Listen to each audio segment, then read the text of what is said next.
When Drew Aller, Nicholas Singleton, Katron Allen, Vega Ione, Denai Dennis Sutton, and many other Penn State football players, key contributors, often members of that vaunted 2022 recruiting class, announced that they were coming back for the 2025 season, I knew that I was going to be high on Penn State.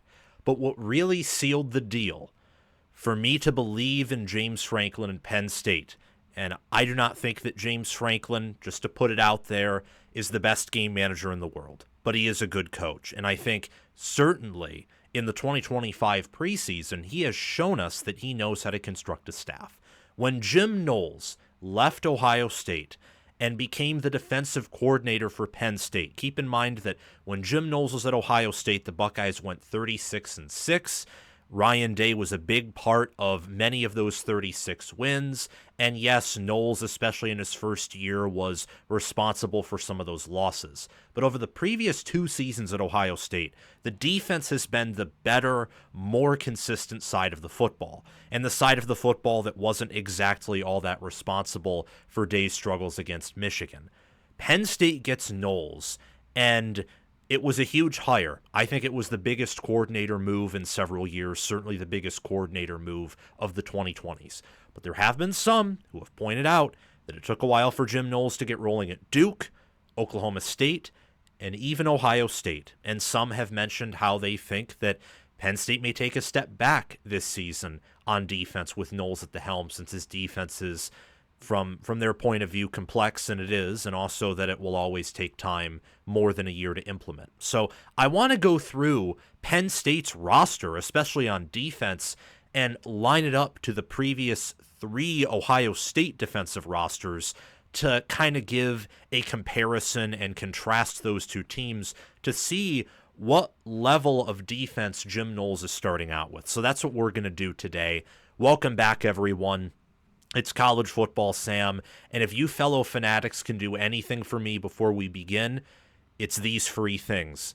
Subscribe to the channel, and more importantly, please give the video a like. Subscribe to the channel, I already mentioned that, but more importantly than subscriptions are liking the video and hitting that notification bell. That way you can get notified when we go live Sundays, Mondays, and Wednesdays at 6 p.m., You can also get notified whenever I release daily content here. And also, in the description, please hit the notification bell for the Penn State football podcast that I run. It's just really a playlist of all Penn State coverage that I have. That way, if you're a Penn State fan, you can get notified when I talk about Penn State football. And there's other links in the description, like my Discord server, merchandise store, and Patreon page that I imagine you would want to check out as well. But let's get on topic here. What level of defense do you think Jim Knowles has inherited at Penn State? Maybe a 2022 Ohio State level defense. It's in tatters. Yes, it has a bunch of blue chip players and 5 stars and 4 stars, but it's had 2 years of bad coaching, bad development, probably some misevaluations with recruiting to a certain degree. Still talented. It's not the worst defensive roster in the world, but it's certainly overrated, especially if you care about recruiting rankings. Is it more of a 2023 Ohio State defensive roster, where it's probably not a generational roster, but it's one of the best in America? It's particularly stronger in the defensive backfield than it is up front. And while not, again, it's not a GOAT caliber defensive roster, some would say not even close to that, it's still a top 5 defensive roster. Probably you could go further and say top 4, top 3, or top 2. I strongly believe that the only defense at the end of the year that was definitively better than Ohio State's was Michigan's in 2023. And many regard them as a defense that was close to Georgia's in 2021, just based on the sheer amount of talent there. Ohio State's 2023 defense was ultimately the foundation for their 2024 defense, which was really the 2023 defense with some changes in the secondary and at linebacker, changes in the defensive backfield, but overall the same core of defensive linemen. This defense, despite returning a lot of guys at corner and in the secondary and upgrading there at Caleb Downs, slid back and regressed a little bit probably more than a little bit, a good chunk at corner, but took big steps forward at secondary, big steps forward at linebacker, and big steps forward on the defensive line. It was a better defense than the 2023 unit. Probably at a little bit of a lower floor with the corners, but an overall much higher ceiling with how much of the other groups improved. That was a generational defense, or at least very close to it, especially at the end of the year. So take a pause and think about it. What roster at Penn State does Jim Knowles have defensively? Is it closer to that 2022 or 2023 or 2024 Ohio State defensive roster? Make sure to let me know in the comments section what you think, because a huge part of the reason why Jim Knowles took time at Ohio State and his previous 2 stops is he came in to really clean up the mess that was left for him by previous defensive coaches. Now, I am not saying that Jim Knowles is... I'm not saying he's a god. That's not what I'm saying. Obviously, in 2022, he didn't help Ohio State in their quest to win a title. He didn't. And the Oregon game in 2024 was bad. But we've seen Kirby Smart have bad games on defense. We have seen, at least I did personally, Jesse Minter at Michigan have a bad game on defense. I have seen Phil Parker have some bad games on defense, like last year, for example. Even the legends on the defensive side of the ball will have bad games. And Ohio State's 2021 defense was 38th in opponent points per game. And this unit surrendered 45 to Utah, 42 to Michigan. They surrendered 31 to Purdue, 24 to a Penn State team who couldn't run the football, 35 to Oregon and Anthony Brown, 31 to Minnesota, a team who couldn't score 14 points against Bowling Green. It was an awful defense. The only reason the Ohio State 2021 defense wasn't analytically worse is their offense was so good that they could, take up some time. It's not like Ohio State was dominated by opposing teams in time of possession that year. They could score, they could get ahead of teams, and that way their defense didn't have to win them games. So it was only exposed in big games. And that also makes sense when you look at the talent profile. Against a less talented team like Minnesota or Purdue, well, their defenses can't keep up with C.J. Stroud and Chris Olave and Garrett Wilson. And Ohio State has just enough 5 stars and 4 stars, more than enough, to where occasionally, even with bad coaching, their players will just outplay the less talented players on Purdue's and Minnesota's offenses, which are well coached, but since they don't have talent, they will occasionally lose to the worse coached but more talented Ohio State defense relative to 2021. Knowles inherited a mess there, and then he inherited a mess at Duke and Oklahoma State. Michigan's Jesse Minter inherited a better situation, a far better one than what Jim Knowles inherited. Even Mike Macdonald, I would contend, inherited a better situation. Looking at Aiden Hutchinson and David Ajabo and how good they were, or Daxton Hill, those were guys that after 1 year of Mike Macdonald went to the first round. Ohio State's 2021 defense after that, maybe I'm wrong, but I don't think they produced almost anyone of note to go off to the NFL. And then even the 2022 defense didn't really produce at that high level either. And that was even with Mike Macdonald inheriting a Don Brown unit that was just statistically awful. It was horrible to watch. You get into 2022, and Knowles improves the defense to be top 25 in multiple categories. It's a defense that actually looks good and does its job in every game, really except for the Michigan game and the Georgia game. Top 3 teams that year. Georgia had the second best or third best offense in the country behind Ohio State, maybe behind Tennessee. Michigan's was a top 15 offense that, with their offensive line and with a quarterback that had a very high ceiling and low floor, was capable of big plays if they put it all together. And against Ohio State, mainly because Knowles liked to bring a lot of blitzes and did so in that game, they exploited that. And then you go to 2023, and I actually called this, that their defense would be really good and probably only behind Michigan's or maybe Iowa's in terms of standings. Knowles only allowed 11.2 points per game that year, and they showed up in every game. every game. The only reason Ohio State allowed the 30 points to Michigan, an offense that was top 5 that year, was because Kyle McCord threw a pick that Will Johnson returned inside the 10. So short field, don't exactly blame Knowles for allowing that first touchdown.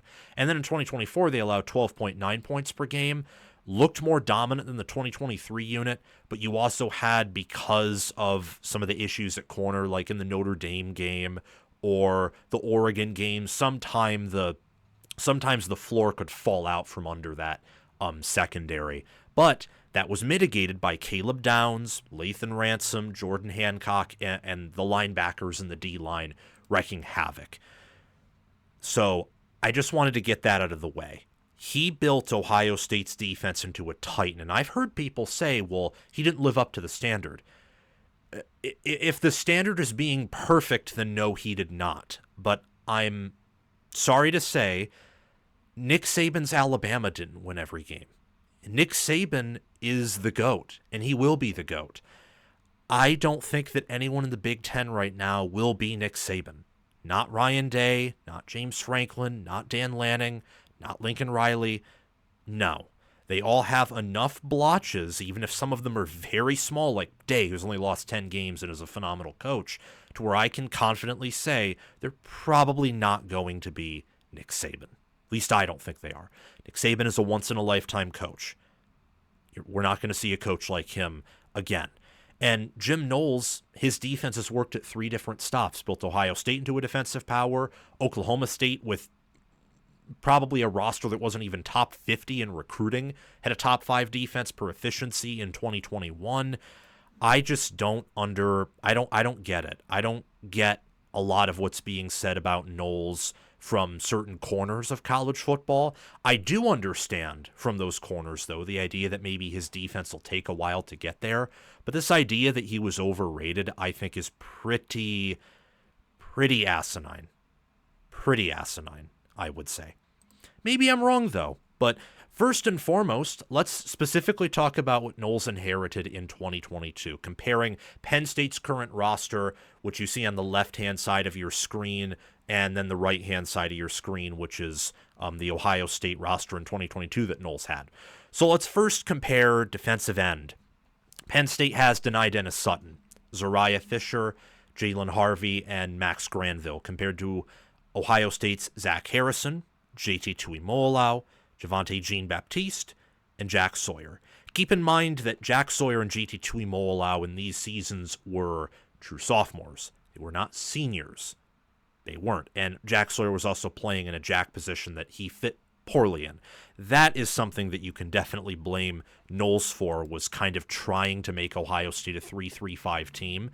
I think with how Penn State has traditionally operated on defense, that if Knowles ran a 3-3-5 with Penn State, that'd work out very well. But Ohio State traditionally on defense, and even in recent memory, has been bigger than Penn State, and they prefer to be bigger. And I think there a 4-2-5 or at least a 4-man front made a lot more sense than a 3-man front, just with how Ohio State has built themselves, recruited themselves. Recently, last year, for example, I thought that with how much stronger they were at linebacker compared to prior years in safety, that a 3-3-5 could work. And at moments, they operated out of that. And against Oregon, I remember they did it several times, and they got so many coverage sacks and just dominated in that Rose Bowl overall. But that's not the 2022 roster. Zach Harrison was drafted in the NFL, but Tuimoloau and Sawyer were not up to par that year exactly, and Javonte Jean-Baptiste, if you all will remember, transferred out to Notre Dame. So I want to talk about Penn State's 2025 roster here, because you in part have to project 2025 based on 2024. So I'm going to go through that, and then from here on out, I'll really be talking about Knowles' older rosters just in juxtaposition to the current Nittany Lion one. So Penn State brings back Dennis Sutton, who had 8.5 sacks, 42 total tackles, a pick, 2 forced fumbles, and 3 passes defended. He's a potential first-rounder. 5-star out of high school. I think he's going to be an alien this year. Zariah Fisher was injured this year, but he was healthy last year, was in the rotation, and he had a few sacks. And then besides that, it's a pretty unproven room. I'm not going to lie. This is maybe one of the weaker rooms in terms of depth for Penn State for sure. You look at defensive tackle, they bring back Zane Durant. Zane Durant had 3 sacks, 42 total tackles, a pass defended. He's viewed by many as a preseason All-American, including myself, which is pretty big. And they also have Caleb Artis, Ty Blanding, and Alonzo Ford Jr. They have played and had critical snaps. Alonzo Ford Jr. had 16 total tackles last year, no sacks. And then you look at Caleb Artis, didn't play all that much last year, only 4 tackles, and Ty Blanding had 3. But for the first time in a while, Penn State has 5, maybe 6 defensive tackles above 300 pounds. I love the coaching in that defensive line group. People have questioned its depth for sure, and that's valid.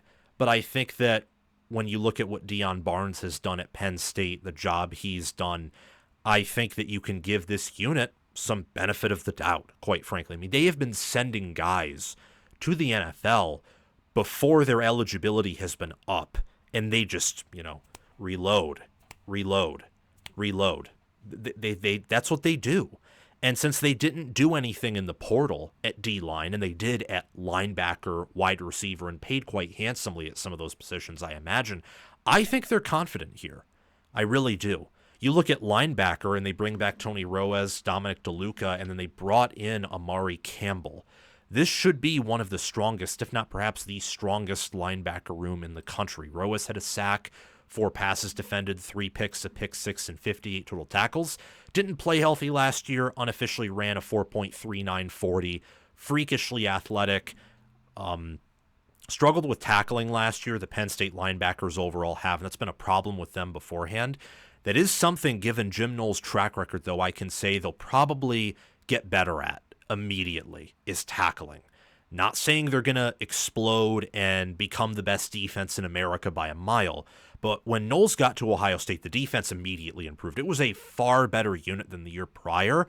I just think some of the roster and coaching limitations from the prior year and Knowles trying to run his defense a little bit too early and not having the personnel cost him, particularly in big games.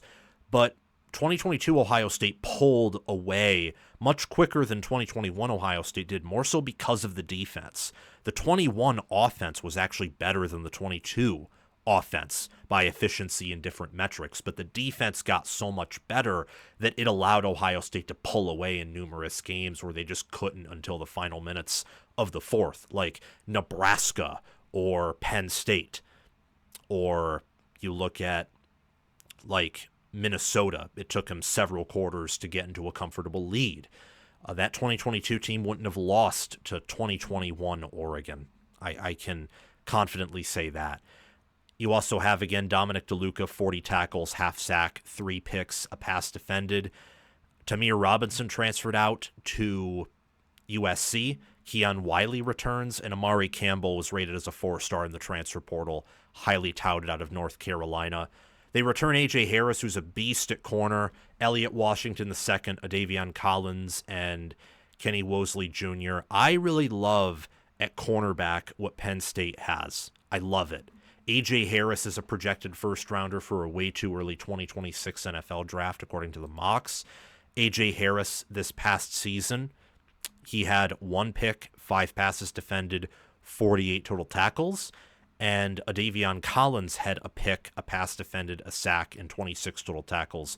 Zion Tracy, who's a nickel, but also listed at corner per ESPN, 2 picks, a pick 6, pass defended, sack, 35 total tackles. Tracy had that pick 6 against Ohio State, read the route perfectly. He's an older player, an intelligent player.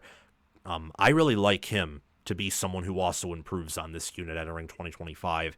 Dejon Lane is a younger player at safety who I think will excel. Penn State returns Zakee Wheatley, who had 3 picks, a forced fumble, 4 passes defended, a sack, and 95 total tackles. The only player on the team who had more tackles than him was Jalen Reed and then Kobe King. Zakee Wheatley was 3rd in tackles and only 3 tackles removed from tying Jalen Reed for first. You have also King Mack, Colin Dinkins, Vabo Torre. it's a really stacked defensive roster. There are some areas with potential issues, but if then you look at the coaching staff there, again, Deion Barnes, and then you have Anthony Poindexter, you have Terry Smith as the corners coach, Danny Collins coaching linebackers. I really like what they have there for coaching. I love it. Developmentally, how they've recruited. They're an NFL factory, particularly on defense, and I can give some of them benefit of the doubt there in the same way that I do with Ohio State now that they're in a good place on defense, or I think Michigan to a certain degree with defense. You have to. Georgia, Texas with what they've done on defense, getting better every year under Sark. Looking at this 2022 unit, where you had, again, Sawyer, Tuimoloau, Harrison, I think that their defensive end spot, at times you saw the flashes of Tuimoloau, Sawyer, and also Javonte Jean-Baptiste and Zach Harrison. But at the end of the day, I mean, look at that unit in 2022. Sawyer had 4.5 sacks, didn't do anything in big games. Jean-Baptiste had 4. Tuimoloau had 3.5 in a breakout game against Penn State. Might be deeper in terms of raw high school talent and raw talent overall, but they do not even have on that 2022 unit someone even close to the caliber of what Dennis Sutton is right now. They were still very raw then, pretty inconsistent. You look at defensive tackle, you have a young Tyleik Williams, a young Ty Hamilton, younger Mike Hall Jr., Teron Vincent as well.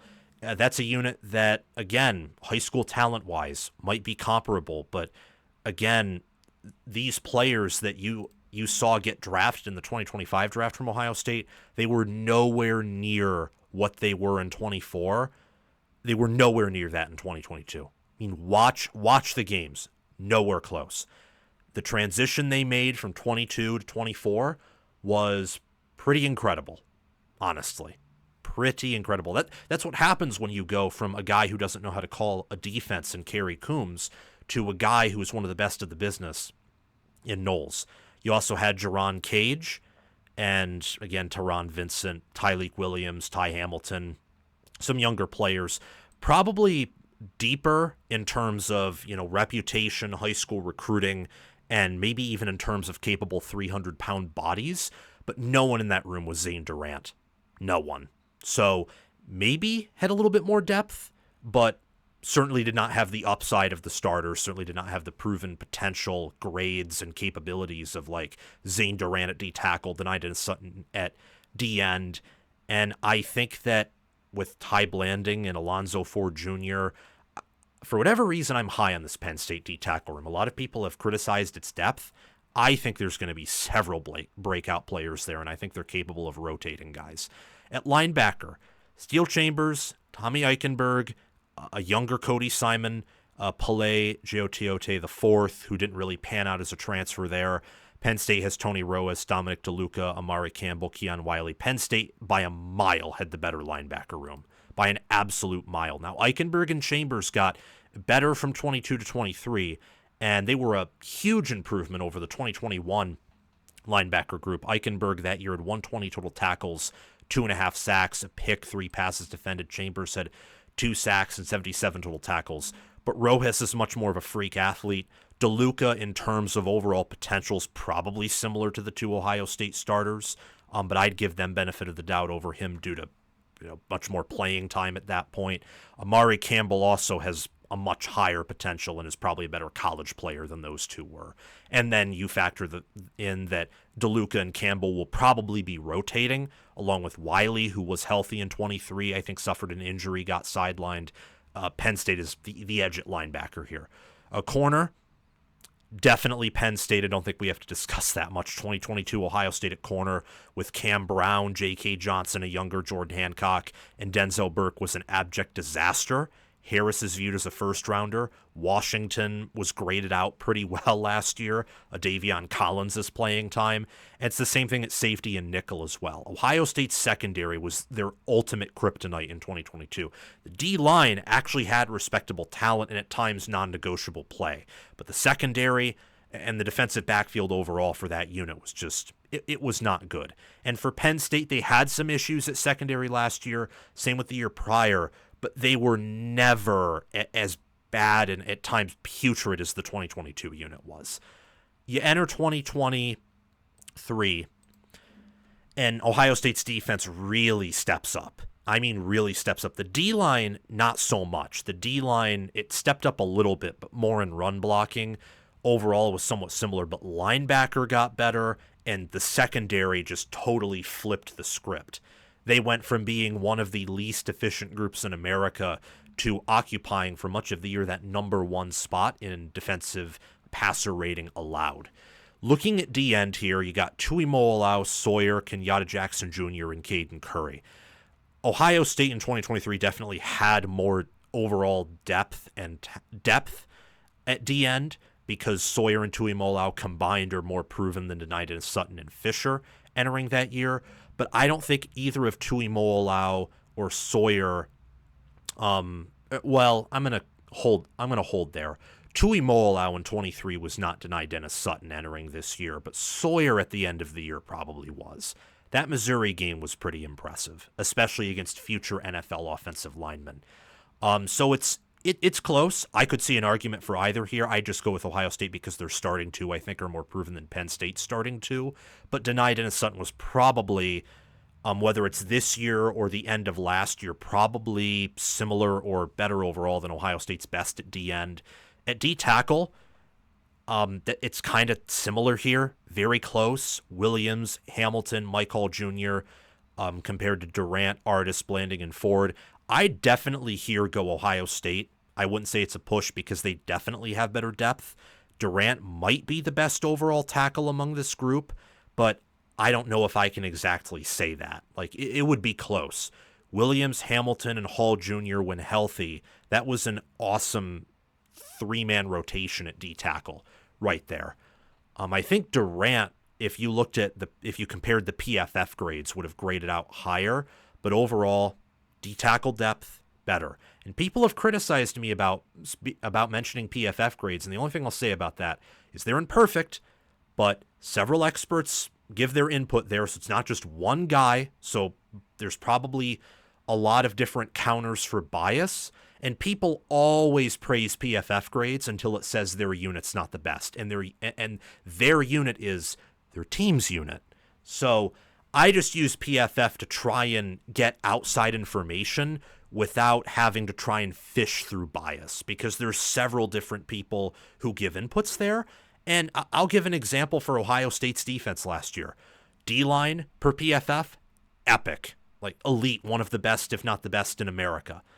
Linebacker, same thing. Safety, best in America. Corner, much weaker. Not even top third in the Big Ten. That, I think, is pretty accurate. No? I mean, watch the games. What was the weakness of the defense all season long? It was corner. It was corner. Everything else was practically perfect, especially outside of the Oregon game. And then you look at like Michigan's defense, D-line, elite, linebacker, safety, especially safety, and Zeke Berry at corner were graded the worst. That matches out pretty well if you objectively watch how Michigan played defensively.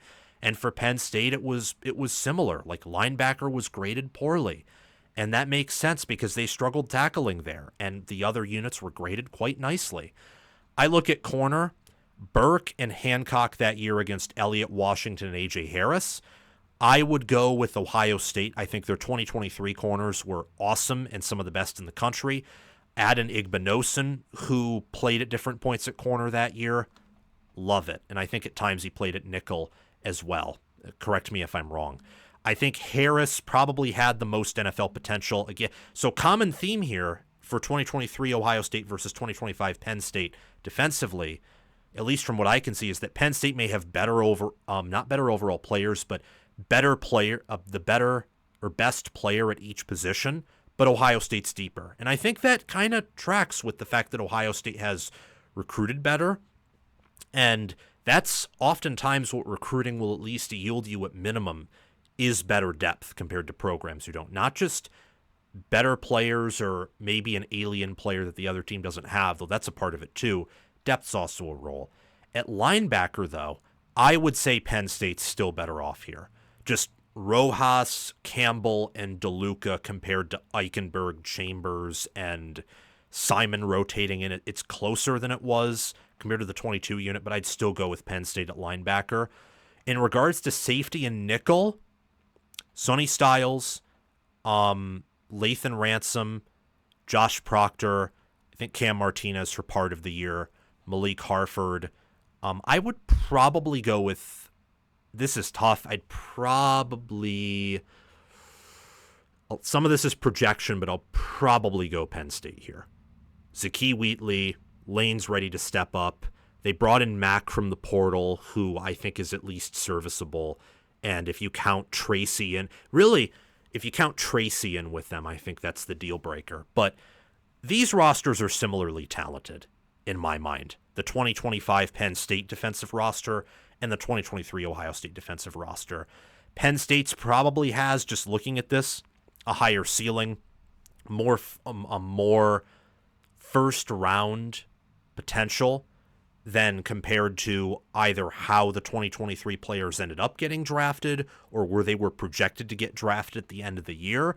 But Ohio State is also, I think, consequentially deeper at more positions than Penn State is. But maybe I'm not being objective there because I'm viewing Sawyer, Tuimoloau, Williams, Hamilton, Styles, Ransom, Hancock, etc., Igbinosun, also through their 2024 lens, because I watched them play in 2024, and I can confidently say that Ohio State's 2024 defense, I think, was better equipped and more talented than this 2025 defense. Not by as much as some would say, but when you look at Tuimoloau, Sawyer, how Kenyatta Jackson Jr. and Caden Curry played at times, much more proven than the Penn State D-end room right now, and Sawyer and Tuimoloau at the end of the year were playing better than Denida and Sutton. So easily the 24 Ohio State D-end group. At D-tackle, Williams, Hamilton, Edric Houston, Cade McDonald.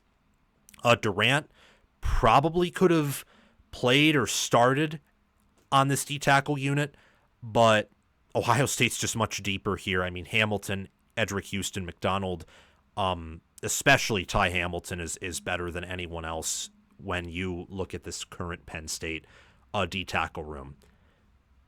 When you look at linebacker, Sonny Styles, Cody Simon, Arvell Reese, C.J. Hicks. I'm just going to be honest with you. C.J. Hicks is kind of a what-if story. Maybe a what-if as to if James Laurinaitis was the linebackers coach a bit earlier, because I don't think he's a good football player. So just ever having him in the rotation just makes me kind of damper my expectations for a room's depth. Styles played very well as the season went on. I think Simon was one of the best linebackers in the country, and Reese is super talented. So I'm going to say Ohio State off of proof, much better than this Penn State linebacker room. In terms of NFL talent, though, especially with Penn State bringing in Campbell and maybe someone, maybe like LeVar Arrington II plays as a freshman, there's a chance that this Penn State room is more talented at linebacker, and maybe they prove me wrong and their 2025 linebacker room is better than the 24 Ohio State one. Can't say that now, but it is a possibility. You look at corner, it's Penn State. It's just so far the only position where I can say Penn State is definitively better. A.J. Harris, Elliott Washington II, Davion Collins, better than Denzel Burke, Davison Igbinosun, and Jermaine Matthews Jr. Whether it's the Notre Dame game, the Oregon game, the fact that when you have Caleb Downs in that defensive front, and also this was a down year for quarterbacks and wide receivers, it's hard to gauge how much that cornerback room was tested. And look, I mean, these corners played Jeremiah Smith, but not on a college, football field on Saturday. They played in practice. Penn State played Ohio State's offense and wide receivers, and even if you give Will Howard that touchdown, they held them to 27 points, which I would say is pretty impressive given some of their struggles at linebacker, the fact that they had Tom Allen as a DC, who is not nearly as good as Jim Knowles as a DC. But safety, I easily have to take Ohio State here. Ransom, Hancock, if you counting him at nickel, and Downs, any of them outside of, definitely Downs would be number one overall here. Wheatley And Wheatley could evolve to the point where he's better than Ransom or Hancock last year, but I can't say that definitively right now. So Ohio State would be superior at safety and nickel compared to Penn State. So looking at this room that Penn State has compared to Knowles' older rosters, I would say that the Penn State roster he is inheriting is much closer to the 2023 or even 2024 Ohio State defensive roster than what he's inheriting in 2022. This is the best situation Knowles has ever been in. Ever. If you're telling me it's less talented than the 2022 Ohio State defense, you're lying to yourself. Watch that team in big games. Watch it give up a missile to Arian Smith, who's not going to do anything in the NFL. Watch it get destroyed by Roman Wilson, Cornelius Johnson, by 2022 J.J. McCarthy, who fell apart against TCU, didn't throw a single touchdown pass against Penn State's 2022 defense, didn't even complete 50% of his throws against Rutgers, and wasn't amazing against Nebraska that year. I mean, the roster he inherited at Ohio State was bad by their standards. I mean, that was an awful Buckeye defensive roster. Now, he fixed it in 2 years, which I think it shows how elite of a DC he is. I have a friend who actually thinks that Jim Knowles is to defensive coordinators right now what Kirby Smart is to head coaches. He thinks he's the number one overall DC. It isn't even close, and that anyone who loses him as a DC is suffering a program loss that you can't exactly replace. Now with Ohio State, because of the talent they have, that Day I think is a top 2 coach in America, they have Brian Hartline, they have so many non-negotiables that doesn't mean their program will implode. Maybe take a small step back. We'll see if it's permanent or not. I don't think it necessarily is, because their program's that high-flying. It's the one program in football that may be too big to fail. Might. However, it's still a loss. And I think when you look at what he inherited and what he left Ohio State with, I think it's clear. He's the nation's best DC. Same with what he did at Oklahoma State. Same with what he did at Duke. If you think the standard of Ohio State defenses, because those are where the biggest Jim Knowles critics come from, is that they have to hold everyone to under 20 points per game, you're insane. And if you think that's the case, then you need to fire some of your position coaches, because what the corners looked like last year was an atrocity, given their talent. All I'm saying, if that is the standard, then you need the best position coaches, number one everywhere, and the number one DC, the number one strength and conditioning coach, the number one. You need to be prime Saban, and even prime Saban. Some of those defenses didn't hold everyone under 20 points. So I just think you can criticize Knowles. He's not perfect. I mean, he cost Ohio State the Oregon game and then cost him the Georgia game in 2022. But he also was responsible for putting together that defense that helped Ohio State win a title. If just some of the things that are being said here, and I ranted about this on an older live show about mine, some of the things that are being said about how Day basically was both an offensive and defensive savant last year are insane. If that was true, the guy wouldn't have 10 losses. He'd have like 2 or 3. He probably wouldn't even lose, period, because Saban wasn't both an offensive and defensive savant. He was a defensive guy. That's why he held on to the type of offense he ran for so long and then made a change to kind of the spread more later than most people did. No coach is perfect at everything. No coach. Not even the best. That's why Saban eventually had to retire, because he wasn't perfect and he realized that he was no longer at his peak. Maybe I'm out of line there, but this guy's the best DC in America. And looking at their strengths overall, quarterback, running back, tight end, the trenches, linebacker, DB, their coaching staff, I think their strength and conditioning is elite. And I think entering this year overall, they have college football's deepest roster. James Franklin's their only concern. And how can you mitigate limitations at the head coach position? Well, look at where Knowles previously was. What did Ryan Day do? Well, he hired Chip Kelly. to help call plays, and sometimes they had to step in on offense, just like he did on defense at times. That's what a CEO is supposed to do.